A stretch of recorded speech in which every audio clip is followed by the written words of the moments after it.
Assalamualaikum warahmatullahi wabarakatuh. Untuk anak-anak kelas 7, bertemu lagi dengan Ibu di pertemuan kita yang ketiga. Kali ini kita akan mempelajari mengenai menjadi pembaca efektif. Apa sih yang akan kita pelajari di bagian ini?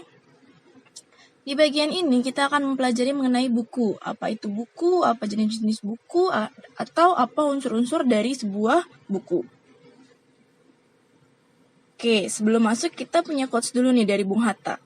Bunyinya, aku rela dipenjara asalkan bersama buku, karena dengan buku, aku bebas. Itu yang dikatakan Bung Hatta mengenai buku. Itu menunjukkan betapa berharganya sebuah buku sampai dia mengatakan bahwa beliau rela dipenjara asal bersama buku. Kita punya jenis-jenis buku sekarang, ada dua, yaitu buku fiksi dan buku non-fiksi. Ya, ada dua. Pertama, buku fiksi. Buku fiksi berisi cerita khayalan atau rekaan yang tidak berdasarkan pada kenyataan. Jadi buku-buku yang sering kalian baca, yang berisi teks narasi, yang ada ceritanya, ada alur, dan ada tokohnya, itu disebut buku fiksi. Isinya adalah khayalan atau rekaan yang tidak berdasarkan pada kenyataan. Contohnya buku dongeng, atau novel, atau mungkin cerpen yang pernah kalian baca ya. Berikutnya, buku non-fiksi. Buku non-fiksi berisi fakta dan kenyataan yang memaparkan ilmu pengetahuan. Nah, buku-buku pelajaran yang sering kalian gunakan, yang sering kalian baca di sekolah, itu adalah buku non-fiksi. Isinya adalah kenyataan, fakta yang memaparkan ilmu pengetahuan.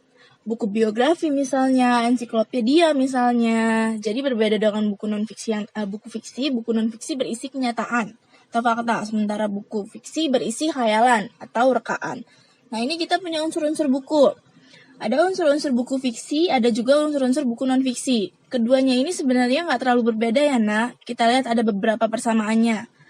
Unsur-unsur buku fiksi punya cover. Buku non-fiksi juga punya cover. Unsur-unsur buku fiksi punya subbab. Buku non-fiksi juga punya subbab. Unsur-unsur buku fiksi juga punya judul bab. Dan buku non-fiksi juga punya judul subbab.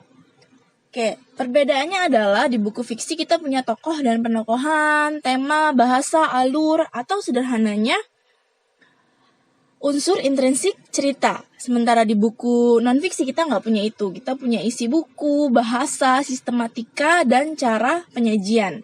Itu yang berbeda antara unsur buku fiksi dengan buku non-fiksi. Oke, sekarang kita punya quotes lagi dari Pramudia Anantatur yang isinya, orang boleh pandai setinggi langit, tapi selama tidak menulis, ia akan hilang di dalam masyarakat dan dari sejarah. Menulis adalah bekerja untuk keabadian. Oke, ini adalah quotes dari Pramudia Anantatur yang menunjukkan bahwa dengan menulis kita akan menjadi abadi. Nah, nama kita akan dikenang selamanya berkat tulisan-tulisan kita. Nah, Ibu harap kalian akan menulis nantinya dan nama kalian juga akan dikenang dan diingat selamanya sehingga tulisan kalian itu menjadi tulisan yang bermakna. Oke, untuk tugas nantinya akan Ibu serahkan di grup, silakan dibaca dan dipahami.